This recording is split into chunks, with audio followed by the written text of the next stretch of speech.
మీరు నలుగురు ఇక్కడికి వచ్చేసారు. అతను ఒంటరిగా వదిలొచ్చారా? అమ్మ, నువ్వు ఇంట్లో కనిపించకపోయేసరికి మాకు భయం వేసింది. అందుకే మేము ఆగలేక వచ్చేసాము. ఆగలేక వచ్చేసారా? అంటే జీవితాంతం ఇంట్లోనే ఉంటుందా? కాసేపు కూడా బయటికి రాకూడదా? ఇప్పుడు మీరు చిన్నపిల్లలు కాదు, రోజంతా అమ్మ అమ్మ అని తిరగడానికి. అంత కోపం ఎందుకు? వీళ్ళకి ఇది ఒక అలవాటు అయిపోయింది. నువ్వు ఇంట్లో లేవని అందరూ కట్టకట్టుకొని నిన్ను వెతకడానికి వచ్చేశారు.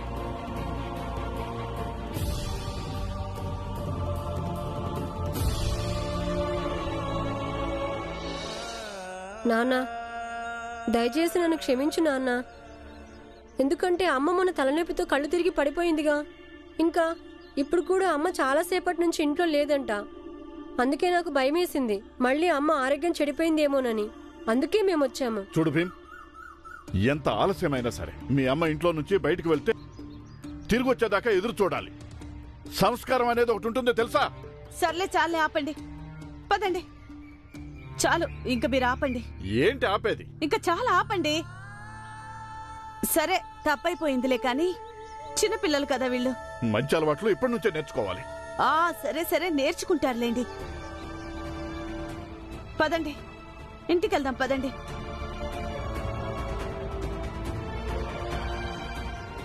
ఇదిగో చూడండి, మీరందరూ ముందు పదండి. నేను నాన్నని తీసుకొని వస్తాను. పదండి పదండి పదండి, మేము వస్తాం.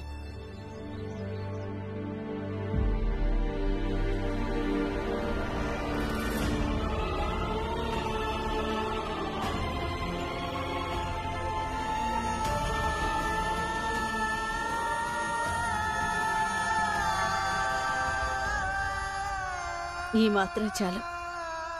ఇలాగే ఇంకా కొన్ని రోజులు.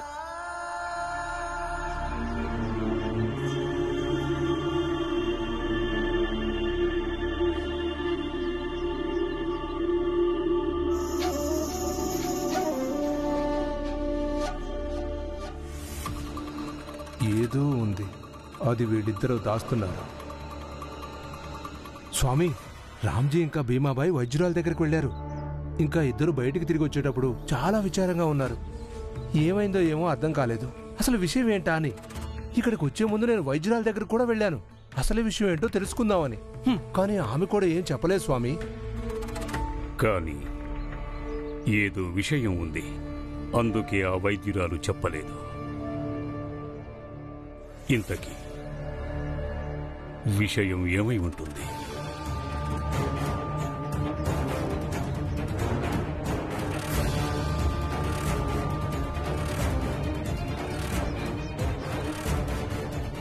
స్వామి, నేనొక మాట చెప్పనా? చెప్పు. వైద్యులతో సంబంధం ఉంది అంటే అది ఖచ్చితంగా ఆరోగ్యానికి సంబంధించిన విషయమై ఉంటుంది. ఈ విషయాన్ని మనం పుకారు చేస్తే ఎలా ఉంటుంది? మనల్ని వ్యతిరేకించినందుకు ఆ దేవుడే వాళ్ళకి శిక్ష విధించాడు అని. బాగుంది, కానీ అబద్ధాన్ని కూడా ఎప్పుడు ఎంత శాతం చెప్పాలి అన్నదానికి కూడా ఒక ఖచ్చితమైన లెక్క ఉంటుంది. లేకపోతే దానికి ఫలితం ఉండదు. అందుకని మొదట పూర్తి సమాచారం తెలుసుకోవాలి, తర్వాత చూద్దాం. అలాగే స్వామి. సరే, చుట్టుపక్కల భక్తజనాలు ఈ ప్రాంతానికి వస్తున్నారా? అవును స్వామి. అయితే ఆ భక్తుల నుంచి ప్రవచనాలు విన్నందుకు డబ్బులు వసూలు చేయండి. మీ ఆజ్ఞ స్వామి. ఇక వెనువెంటనే మా ప్రవచనాలకు ఏర్పాటు చేయండి. ఎందుకంటే శాంతి భక్తి మార్గాలు మా వంటి జ్ఞాన పురుషుల ప్రవచనాల ద్వారానే తెరుచుకుంటాయి. అరే, ఏమైంది? అమ్మ కనిపించిందా లేదా? కనిపించింది, కానీ నాన్న మా అందరినీ తిట్టాడు. తిట్టాడా? ఎందుకు తిట్టాడు? ఆయన అన్నాడు, ఒకవేళ అమ్మింట్లో లేకపోతే ఎదురు చూడాలి, ఇంకా మీకు సంస్కారం లేదని ఏదేదో అన్నాడు. నేను సరిగ్గానే అన్నాను. అబ్బాయికి పోనివ్వండి, రండి. ఇక నుంచి అందరూ దీన్ని దృష్టిలో పెట్టుకోవాలి, అర్థమైందా? కానీ అన్నయ్య, నువ్వు ఈ సమయంలో ఇక్కడున్నావేంటి? ఇంకా వదిన ఎక్కడ కలిసింది నీకు? బజార్లో. అది నేను వెళ్ళాను కదా వదినా, పచ్చడి మామిడికాయలు తేవడానికి. పిల్లలకి పచ్చడంటే చాలా ఇష్టం కదా, అందుకే వీళ్ళ కోసం పచ్చడి పెడదాం అనుకున్నాను. మేము కూడా అదే అనుకుంటున్నాము. నువ్వు చెప్పా పెట్టకుండా ఎక్కడికి వెళ్ళావు? అది వదినా, నువ్వు నిద్రపోతున్నావు, పిల్లలేమో చదువుకుంటున్నారు, అందుకే నేను చెప్పకుండా వెళ్ళాను. అక్కడే కలిశారు బజార్లో. అరే అవును, నేను మిమ్మల్ని అడగడమే మర్చిపోయాను. అసలు మీరు అక్కడికి ఎలా వచ్చారు?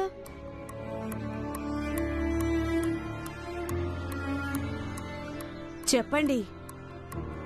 ఒంట్లో కాస్త నలతగా అనిపిస్తే తిరిగి వచ్చేసాను. ఏమైంది అన్నయ్య? మరి చెప్పనే లేదు. రామ్జీ, ఇదిగో చూసావా, నేను తయారయ్యి వచ్చేసాను. అదే సేటు గారి పెళ్లి రోజు వేడుకకి వెళ్ళాలన్నావు కదా. నేను ఇంతకు ముందు ఎప్పుడు పెద్దవాళ్ల ఉత్సవాలకు వెళ్ళలేదు, అందుకే గబగబా తయారయ్యి వచ్చేసాను. మనం ఆ ఉత్సవానికి వెళ్ళడం లేదు. అదేంటి?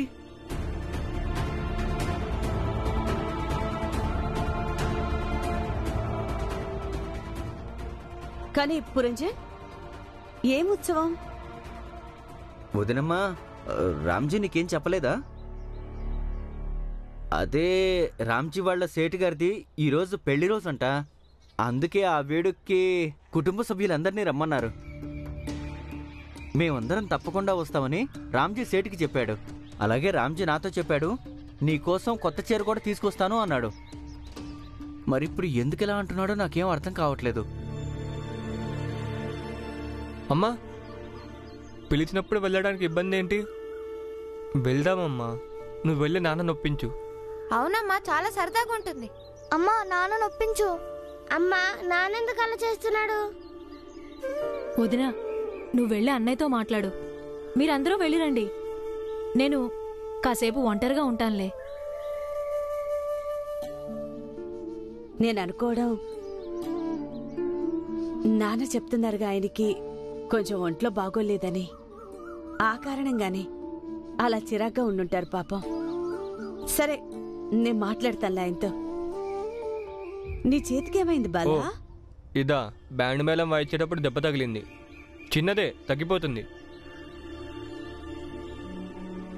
నీ బ్యాండ్ మేళం పని ఎలా ఉంది? బాగుందమ్మా. నేను వెళ్ళి మాట్లాడొస్తానా?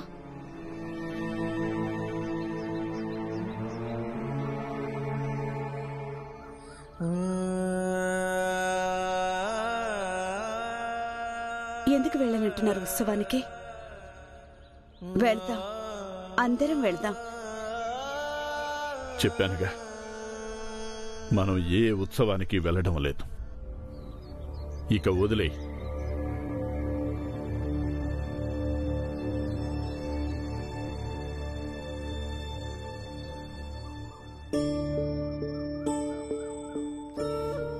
చూడండి, ప్రతిదానికి కోపడం ఏమీ బాగోలేదు.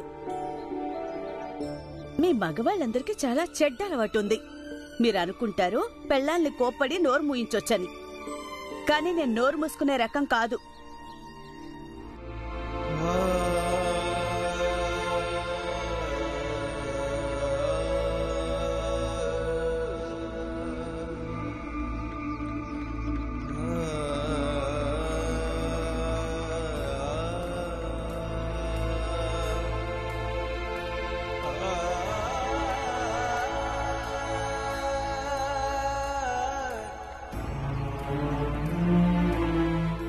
తీసుకెళ్ళండి.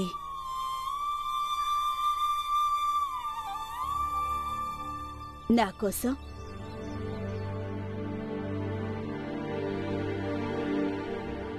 పిల్లల కోసం. ఎన్నో రోజుల తర్వాత ఇవాళ పిల్లల ముఖంలో ఆనందం చూశాను నేను.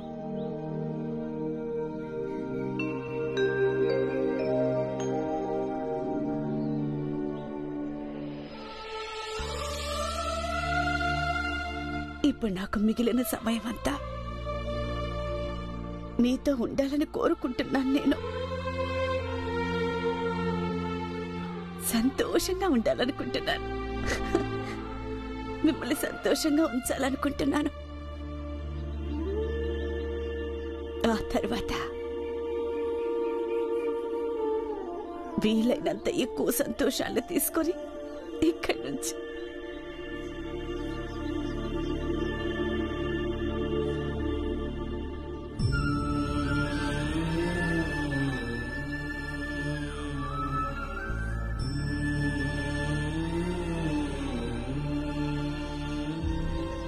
సరే,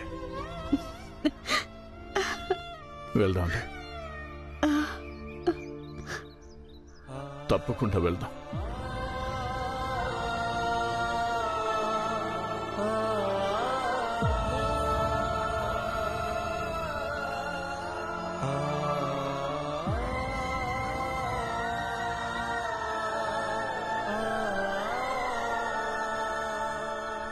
నేనేమంటానంటే, ఇదిగో పిల్లలు, మీరందరూ వెళ్తున్నారుగా, నాకు కూడా ఏదైనా తీసుకురండి. అమ్మా అమ్మా, ఏమైందమ్మా?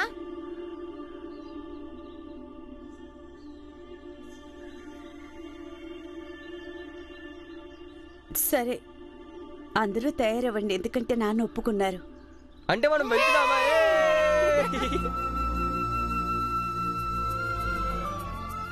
వెళ్తున్నాం.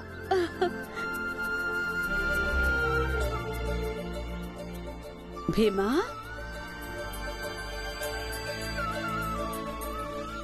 ఏంటి నువ్వు రావా పార్టీకి? నువ్వు తయారవ్వవా? ఓహో, నాన్న తిట్టారని అలిగి కూర్చున్నావా? పోనీలే, నానేగా తిట్టింది. ఒక్కసారి తిడతారు, ఇంకోసారి ప్రేమగా దగ్గరికి తీసుకుంటారు, ఇంకోసారి కితకితలు పెట్టేస్తారు.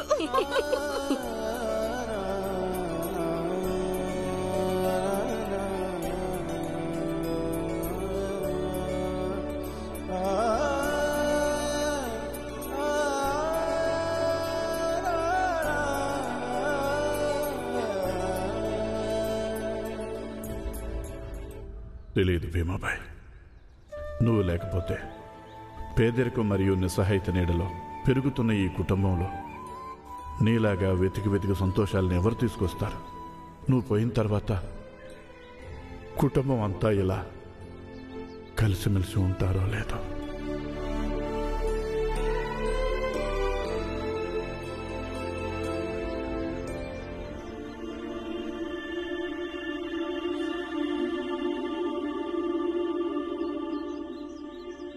ఏమైంది రామ్జీ?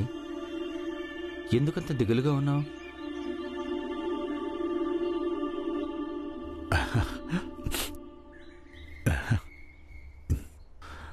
ఏమీ లేదు. అయినా నేనెందుకు దిగులుగా కనిపిస్తాను? బాగానే ఉన్నాను. అన్నట్టు నువ్వు నాతో పాటు ఉత్సవానికి వస్తున్నావు,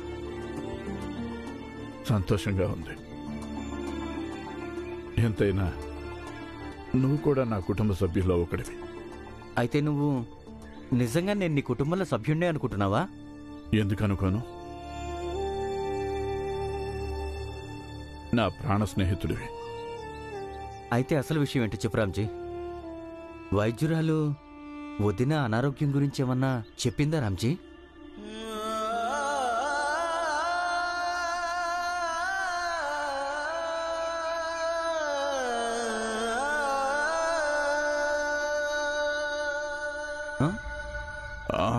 లేదు, తను బాగానే ఉంది. ఒకవేళ నువ్వు నిజంగా నన్ను నీ స్నేహితుడిగా భావిస్తే, నీ కుటుంబంలో సభ్యుడిగా భావిస్తే గనక నా మీద ఒట్టేసి చెప్పు. నిజం చెప్పు, వైద్యురాలు ఏం చెప్పింది?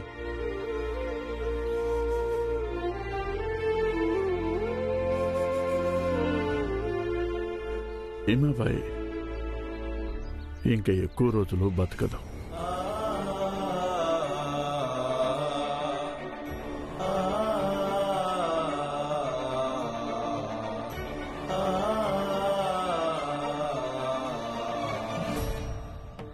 రోజుకి మృత్యువుకి దగ్గరవుతుంది.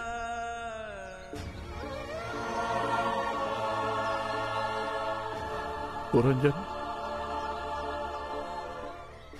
మీ వదిన గుండె చాలా గట్టిది. చూడు, ఇంత బాధలో ఉండి కూడా పిల్లలతో కలిసి ఎలా నవ్వుతూ ఆడుకుంటుందో, ఎంత ఆనందంగా ఉందో.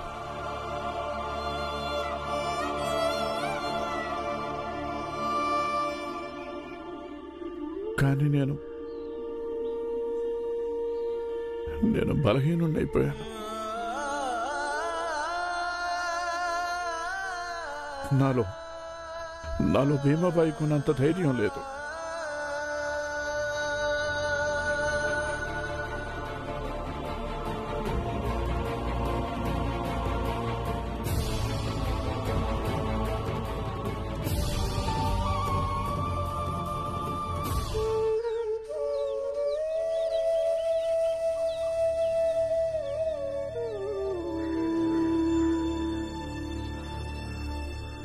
రామ్జీ, చెప్పాలంటే నువ్వు నాకన్నా ఎంతో అనుభవం ఉన్నవాడివి. కానీ నీకో మాట చెప్పాలి. అదేంటంటే, వదినమ్మ ఈ చివరి రోజుల్లో ఆవిడ్ని సంతోషంగా ఉంచాలి. దుఃఖం, బాధ, భవిష్యత్తు గురించి దిగులు ఇవన్నీ ఎప్పుడూ ఉండేవే. కానీ మనం చనిపోయే వాళ్ళకి ప్రేమని, సంతోషాన్ని పరిపూర్ణంగా అందించాలి. సమస్యల్ని వాళ్ళకి దూరంగా ఉంచాలి. చాలా బాగా చెప్పావు పురంజన్.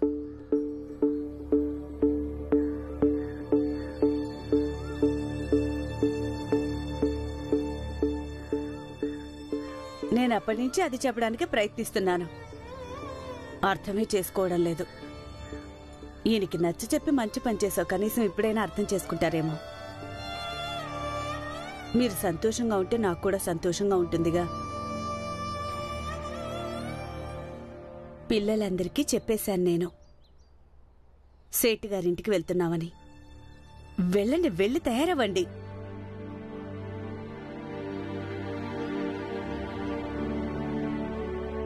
పురంజన్, నువ్వైనా చెప్పు నీ మిత్రుడికి తొందరగా తయారవ్వమని. అరే మర్చిపోయాను, పురంజన్ చెప్పాడు నా కోసం కొత్త చీర తెస్తానన్నారంటగా. వెళ్ళండి మరి, బజార్కి వెళ్ళి కొత్త చీర కొనుక్కొని తీసుకురండి. లేకపోతే చూడండి.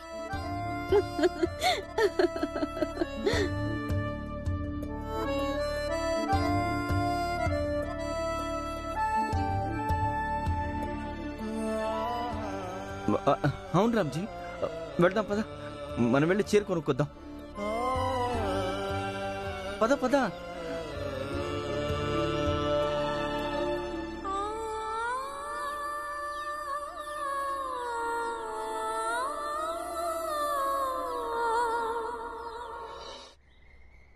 ఇదిగో పిల్లలు, మీరందరూ తయారయ్యి ఉండండి.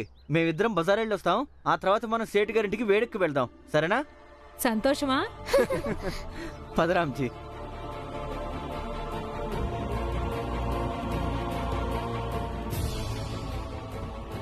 మొత్తానికి ఏదో విషయం ఉంది. ముందు అమ్మ, ఇంకా ఇప్పుడు నాన్న కూడా మా అందరి దగ్గర దాస్తున్నాడు.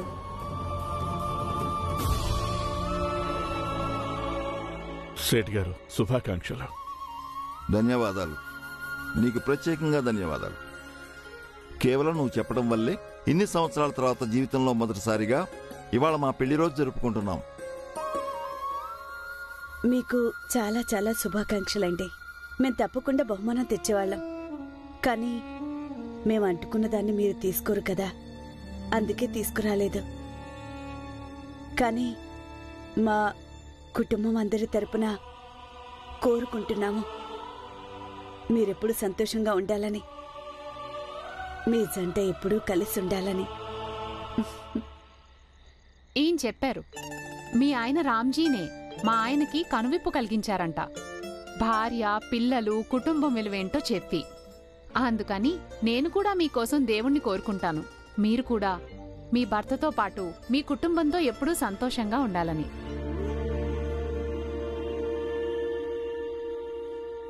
నేను ఎల్లకాలం నా కుటుంబంతో ఉండగలిగితే బాగుండు.